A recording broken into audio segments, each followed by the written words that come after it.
Hey everyone, James Marin here, and in this video I'm going to talk about networking. The goal of the video is to provide you with a few practical tips that you could put into action the next time that you reach out to someone or meet someone at work or at an event or wherever. So whether you're someone who feels like they could potentially improve on their networking skills, or you're someone who's looking for a way to change up what they've done in the past, this video is for you. Now, in my opinion, networking is much more than just handing out business cards and adding contacts into your phone. Look, let me give you my card.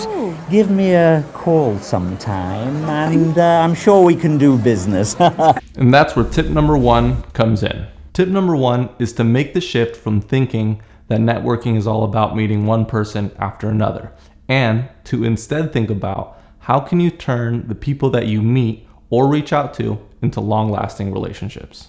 Simply put, it's a quality over quantity way of thinking. A good way to start to make this shift is to start thinking, how can I add or provide value to this person first? It's less about, hey, it's nice to meet you.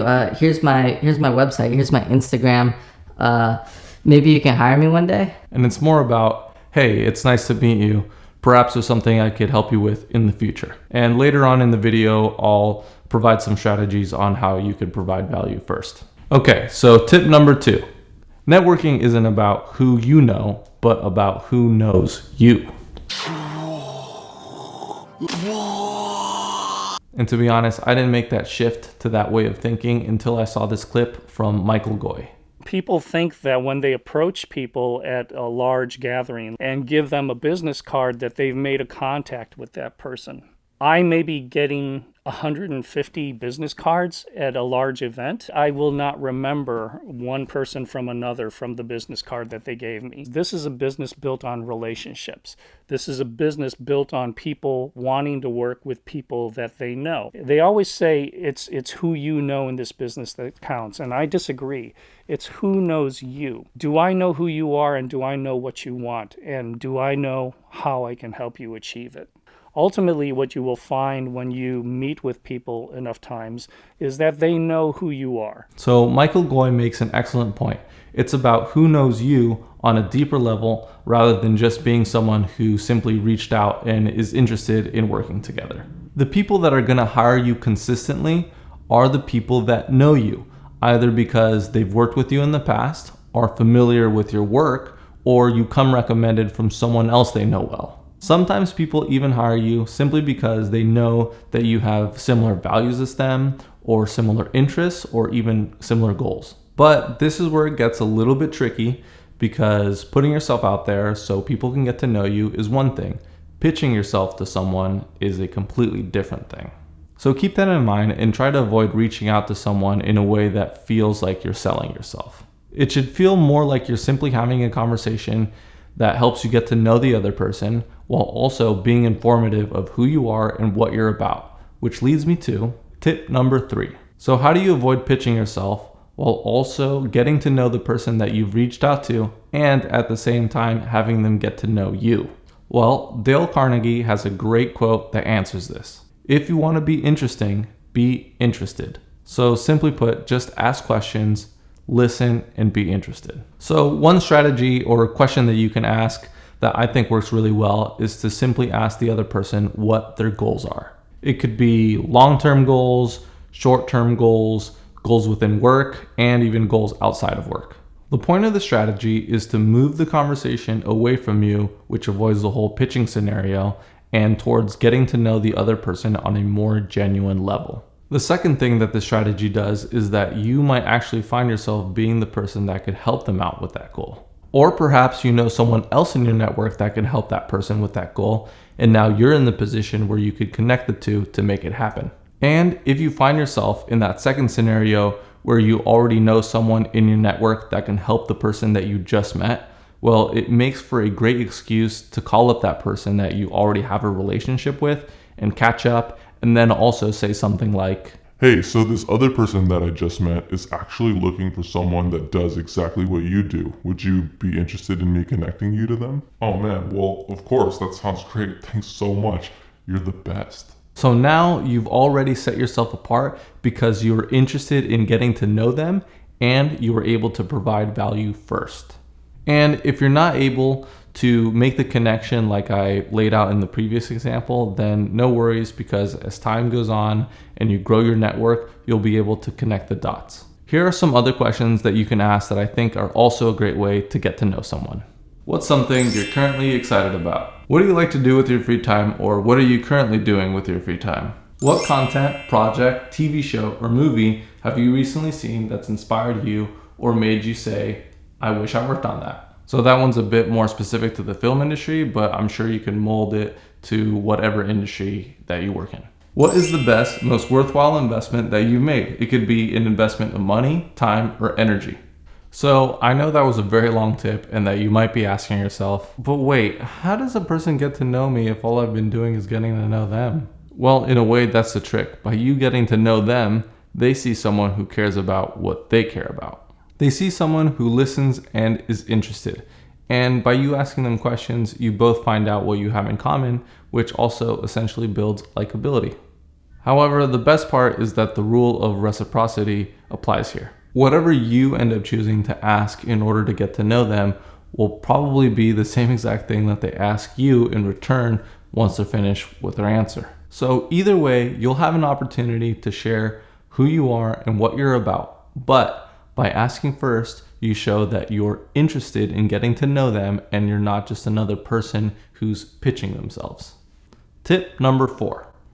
Reach out to others and build relationships with people that do exactly what you do. Now, this might sound backwards, but I think it's really important to have strong relationships with as many of your colleagues as possible. It's like turning a competitor into an ally. So to put this into context, let me use an example from my own experience.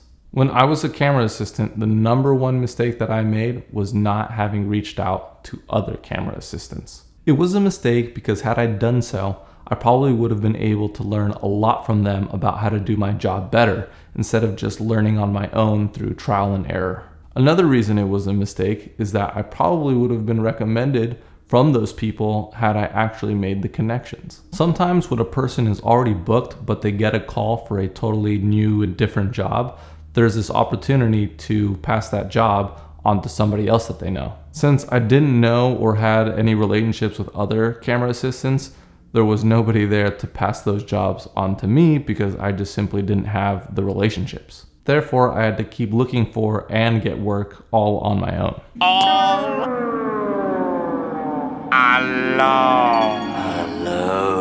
So whatever your freelance profession is, whether you're a photographer or a graphic designer or a crew member in the film industry, get to know other people who do what you do, because you both could benefit from learning from one another and you could benefit from passing along jobs to one another. So tip number 5, always look for opportunities to connect the dots. So what do I mean by connecting the dots? Here's a quote that I think puts it best. If you want to have increased influence and impact, become someone who can connect people with the individuals and resources they need but either don't know or can't access. Connecting the dots essentially means providing a recommendation to someone, providing valuable or helpful information, advice, or pointing someone towards a resource they need. So in order to keep things simple and brief, let's go over the part about recommendations. In my opinion, professionals are always looking for other professionals. And that's in any industry, whether you're a freelancer or someone that works full-time at a company, professionals are always looking for recommendations. So, for example, whenever I get off the phone with a producer or a cinematographer or a director, I always end the conversation by asking, do you need any recommendations or do you need to fill any other positions in this job? I almost always get a response that sounds like this. Yeah, I need a recommendation for position X and also a recommendation for position Y. Do you know anyone that's good? Now, this is where actively cultivating a network comes in handy. At this point, you could recommend someone that you have a relationship with, and it also provides value to the person on the receiving end of the recommendation. So the person hiring you has an easier time doing their job because you just gave them a recommendation, and the person that you recommended gets a job. So it's truly a win-win situation. So be sure to be on the lookout for opportunities to connect the people that you're in contact with to the people in your network. Tip number 6, diversify. Now, this goes hand in hand with the previous tip, and that's because without diversification, your ability to connect the dots is limited. A diverse network is one with connections to people of different disciplines, interests, locations, and even industries. Let's say that everyone in your network does X, but every time you get asked for a recommendation, it's for Y.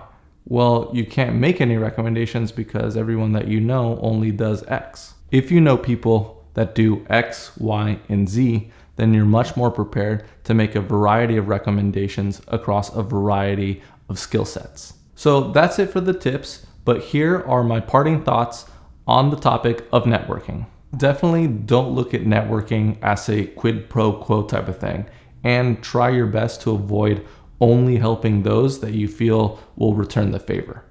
Think of networking as the act of giving first and giving often, and not expecting anything in return. You're doing it because you want to add value to those within your network. In fact, here's a quote that I think puts it best. A strategic relationship is not like a relationship bank where you make deposits and withdrawals and keep a careful check on your balance to make sure things are even. Strategic relationships must be built on a foundation of generosity, value creation, and ultimately friendship. People like to work with good people. So if you're giving because you genuinely care and because you want to provide value to those in your network, it will only be a matter of time until those people give in their own way. Lastly, networking is a skill that I'm still learning myself, so I don't claim to be an expert, nor do I know everything there is to know about the topic. A lot of what I talked about in this video doesn't just come from my own experience, but also from a couple of books that I've read on the topic itself. So if you want to keep learning and expanding your knowledge on networking, I highly recommend that you get the book How to Be a Power Connector by Judy Robinette, which is the book that I've been referencing today. It's packed full of actionable information, and overall is just a really great book on the topic. I'll go ahead and leave a link down below. Another really great book that I recommend is the book Give and Take by Adam Grant. It's not necessarily about networking, but I think it's a great book that makes the argument that those who choose to give more than they take often get ahead rather than the ones that choose simply to just take. And I'll also leave a link below. So that's it for today's video. Thanks so much for taking the time to watch it all the way through, and I hope that you found something that is valuable or that will be useful to you when it comes to your own networking. Also, feel free to leave a comment on some of the things that you've done to improve your own networking. Thanks again, and I hope you have a great day.